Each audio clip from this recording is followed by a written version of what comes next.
주의 손 바람으로 만드신 주의 하늘과 주의 베풀어 두신 달과 별 내가 보니 사람이 무엇이겠네. 주께서 저를 생각하시며 인자가 무엇이겠네. 저를 권고하시나이까.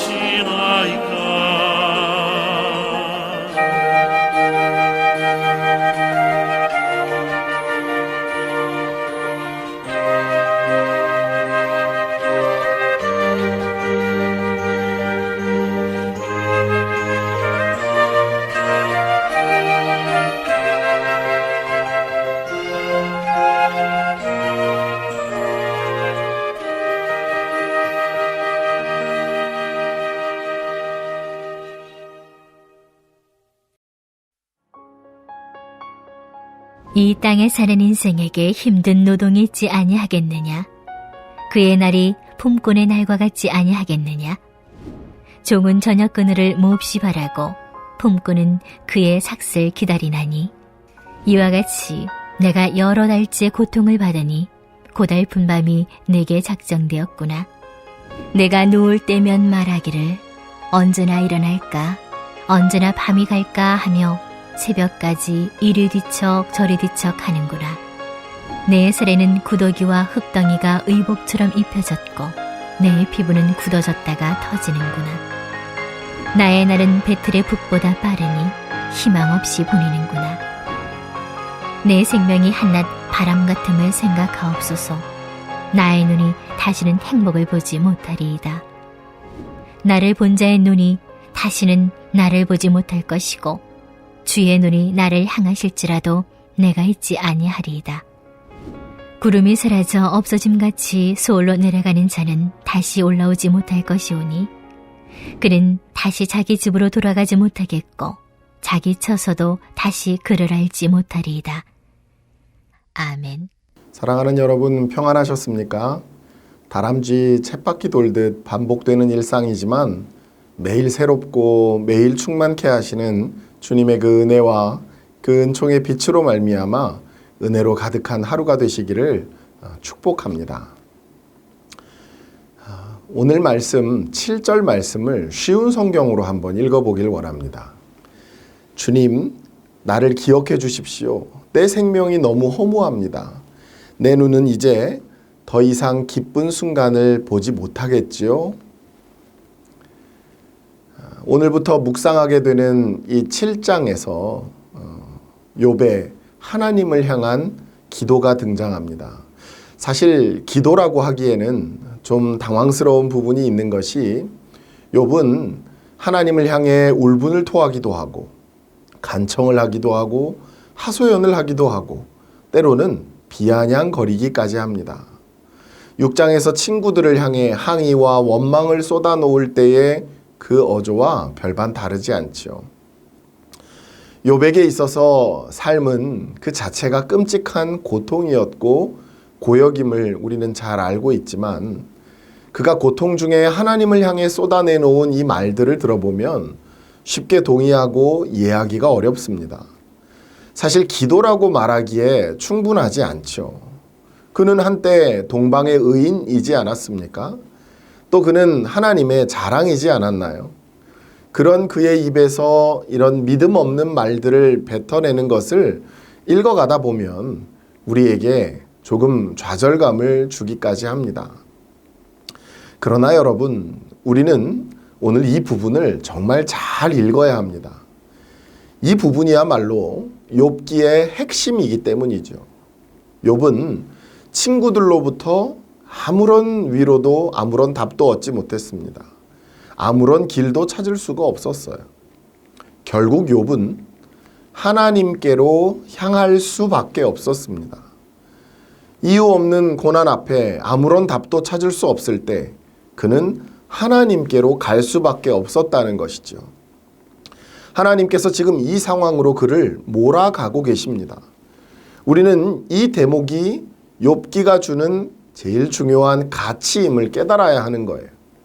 바로 고난이 축복으로 바뀌게 되는 시점이라는 것입니다. 우리가 욥을 보면서 주목해야 할 중요한 사실 중에 하나는 고통이 극심할수록 더 하나님을 찾는다는 사실이에요. 결국 그는 모든 고통을 하나님 안에서 겪어내고 있습니다. 원망도, 불평도, 슬픔도, 울음도, 심지어 비아냥조차도 하나님 앞에서 하고 있어요. 그는 고통 중에도 하나님과 가장 많은 시간을 보내고 가장 많은 말을 하고 있습니다.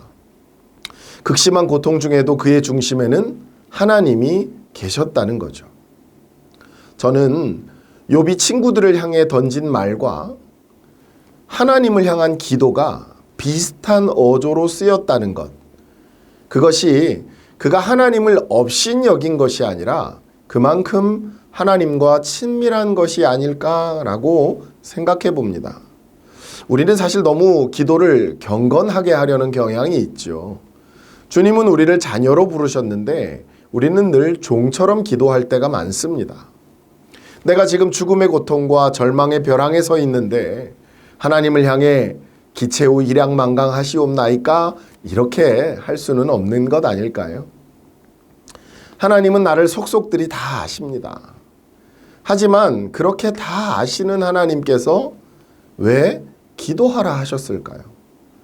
기도는 하나님과의 사귐이자 대화이지요. 서로 알아가는 겁니다. 더 정확하게 말하면 기도는 우리가 하나님을 알아가고 닮아가는 과정입니다. 우리가 변화되는 시간이에요. 그러므로 나를 속이고 내 감정을 감추고 대화에 임해서는 우리가 얻을 것이 아무것도 없을 겁니다. 여러분 이 사실을 꼭 기억하시길 바랍니다. 욥은 기도를 통해 하나님께 나아가고 하나님을 향한 새로운 이해의 지평이 열린 거예요. 그러면서 욥은 변화하게 됩니다. 저는 여러분의 삶에도 이와 같은 변화의 축복이 있기를 주님의 이름으로 축원합니다. 우리가 내일부터 묵상하게 될 그 17절 이하의 말씀에 보면 그런 말씀이 등장해요. 사람이 무엇이기에 주께서 그를 크게 만드사 그에게 마음을 두시고 아침마다 권징하시며 순간마다 단련하시나이까. 주께서 내게서 눈을 돌이키지 아니하시며 내가 침을 삼킬 동안도 나를 놓지 아니하시기를 어느 때까지 하시리까? 라는 말씀이 나와요. 그런데 시편 8편 4절 이하에 보면요. 사람이 무엇이기에 주께서 그를 생각하시며 인자가 무엇이기에 그를 돌보시나이까? 그를 하나님보다 조금 못하게 하시고 영화와 존귀로 관을 씌우셨나이다. 주의 손으로 만드신 것을 다스리게 하시고 만물을 그의 발 아래 두셨으니 곧 모든 소와 양과 들짐승이며 공중의 새와 바다의 물고기와 바닷길에 다니는 것이니이다 라고 말씀하고 있어요. 17절 이하에 나오는 하나님을 향한 욥의 탄식과 시편 8편에 나오는 다윗의 찬양은 매우 흡사하죠. 동일한 하나님에 대해 욥은 감시자라고 불평하고 있고 다윗은 보호자라고 노래하고 있습니다. 욥의 말을요, 오늘날의 말로 풀어보면 이런 겁니다. 자신이 그토록 도움을 구할 때는 돌아보시지도 않고 무관심하시더니 이제 죽겠다고 하니까 갑자기 웬 관심이십니까? 라는 거예요. 왜 이제 와서 나를 죽는 것조차 못하도록 하시느냐는 겁니다. 이것을 비아냥거리면서 말하고 있는 거죠.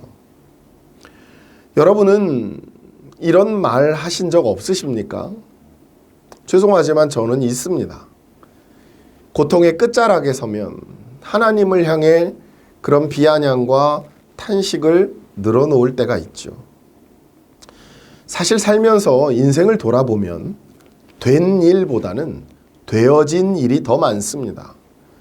내 뜻대로 된 일이 거의 없다는 말이죠. 하나님을 열심히 신실하게 믿어도 하나님은 내 소원을 잘 들어주시지 않습니다. 오히려 내 소원에 별 관심이 없으신 것 같을 때가 더 많아요. 그러다 갑자기 내 인생에 끼어들어서요. 과한 관심을 보이시고, 그럴 때 보면 항상 내가 원하지도 않는 일들이 벌어지곤 합니다. 그래서 나에게는 그것이 고난이 되고 고역으로 느껴지기도 하는 것이죠. 왜 우리 믿는 자들에게는 이런 일들이 반복될까요? 그것은 우리가 구원받은 이후 우리 인생의 주인이 바뀌었기 때문입니다. 인생의 주인이 바뀌었기 때문에 더 이상 내 소원을 고집할 수 없는 거죠. 그럼에도 우리는 주님이 왕이시라고 고백하면서 끊임없이 내 뜻과 내 소원을 고집하며 살아가요. 내 소원이 무엇인가요? 대부분 땅에 국한된 것이죠. 잘 먹고 잘 사는 것입니다. 그러나 그것은 내 소원일 뿐, 나에게만 좋은 것들이죠. 하나님께서 우리를 그렇게 놔두실 수가 없습니다. 우리가 누구인가요? 우리는 하나님이 하나뿐인 아들을 대신 주고 핏값으로 사신 그의 자녀들입니다. 그래서 하나님은 우리에게서 눈을 떼실래야 떼실 수가 없는 것이에요. 침 삼킬 찰나의 동안도 결코 잊을 수 없는 분입니다. 당신의 영광과 당신의 나라를 우리에게 맡기셨기 때문에 그런 거예요. 여러분, 우리가 그렇게 소중한 존재임을 믿으시기를 바랍니다. 욥은 자신이 무슨 바다 괴물이냐고, 자신은 그런 존재도 못 된다고, 제발 관심 좀 꺼달라고 그렇게 하소연을 하죠. 욥은 몰라도 한참 몰랐던 것입니다. 시편 8편에서 사람이 무엇이라고 하던가요? 하나님보다 조금 못한, 그는 주의 손으로 만드신 모든 것을 다스리게 되는데 땅과 하늘과 바다의 물고기와 바닷길에 다는 모든 것을 다스린대요. 즉 욥은 바다 괴물보다 못한 존재가 아니라 바다 괴물을 다스릴 크고 존귀한 존재였던 것입니다. 그래서 하나님은 소중한 그를 지키시고 보호하실 수밖에 없으셨던 것이죠. 욥은 잠자는 동안에라도 고통이 없었으면 좋겠다고 말합니다. 왜 꿈속에서까지 환상으로까지 나를 괴롭히냐라고 원망해요. 그러나 하나님은 잠자는 동안도 그를 지키시고 보호하실 수밖에 없으셨던 거예요. 시편 127편 2절에 보면 사랑하시는 자에게 잠을 주신다라는 말씀 나오죠. 이 말씀의 원래 뜻은 사랑하시는 사람에게는 그가 잠을 자는 동안에도 복을 주신다입니다. 우리가 떡을 달라는데도 하나님이 떡을 주시지 않는 것은 우리를 미워해서가 결코 아닙니다. 사랑하셔서 아들까지 주셨는데, 그런데 떡 안 주시면 이유가 있는 것이죠. 영생을 주셨는데 건강 안 주셨다면 이유 있는 것입니다. 우리는 이미 예수 그리스도의 십자가 사랑을 통해 신분이 바뀌고 자격이 바뀌었어요. 그렇다면 떡 한 조각에 울고 불고 할 일이 아닌 것입니다. 배고프고 아프고 고통스러운 것, 그것이 꼭 우리에게 재앙만은 아니에요. 떡 한 조각 들고 또 땅에 매여 살아가고 안 아프고 살아가는 것이 오히려 재앙일 수 있습니다. 우리를 사랑하시는 하나님은 우리를 그렇게 내버려 두실 수가 없는 거예요. 오늘도 신실하신 그 하나님의 사랑과 은혜만을 구하며 나아가시기를 간절히 소원합니다. 하늘 아버지께서는 오늘도 우리에게 좋은 것만 주시는 줄 믿으시길 바랍니다. 마태복음 7장 9절 이하의 말씀을 읽고 오늘 말씀을 마치려고 합니다. 너희 중에 누가 아들이 떡을 달라 하는데 돌을 주며 생선을 달라 하는데 뱀을 줄 사람이 있겠느냐? 너희가 악한 자라도 좋은 것으로 자식에게 줄 알거든 하물며 하늘에 계신 너희 아버지께서 구하는 자에게 좋은 것으로 주시지 않겠느냐? 사랑하는 여러분, 오늘도 우리의 삶을 가장 잘 아시고 우리의 고통과 신음을 들으시며 어려움과 문제를 외면하지 않으사 우리를 마침내 구원으로 인도하시는 하나님을 의지하고 바라보는 복된 하루가 되시기를 주님의 이름으로 축원합니다. 이 시간 오늘 말씀을 의지해서 함께 기도할 수 있기를 원합니다. 비록 우리의 삶에 다 이해할 수 없는 환난과 고통이 찾아온다 할지라도 우리를 끝내 포기하지 않으시며 우리를 놓지 않으시는 그 주님을 의지하고 바라보는 가운데 길을 찾고 인도함을 받는 믿음의 삶 살아갈 수 있도록 우리 합심으로 기도하십시다. 또 코로나의 어려운 상황 속에서도 복음의 역사는 계속 진행되고 있는 줄 믿습니다. 선교의 현장에서 복음 증거하는 선교사님들과 그리고 복음이 증거되는 모든 곳에 그곳에서 애쓰는 모든 이들을 위해서 우리 함께 기도하시겠습니다.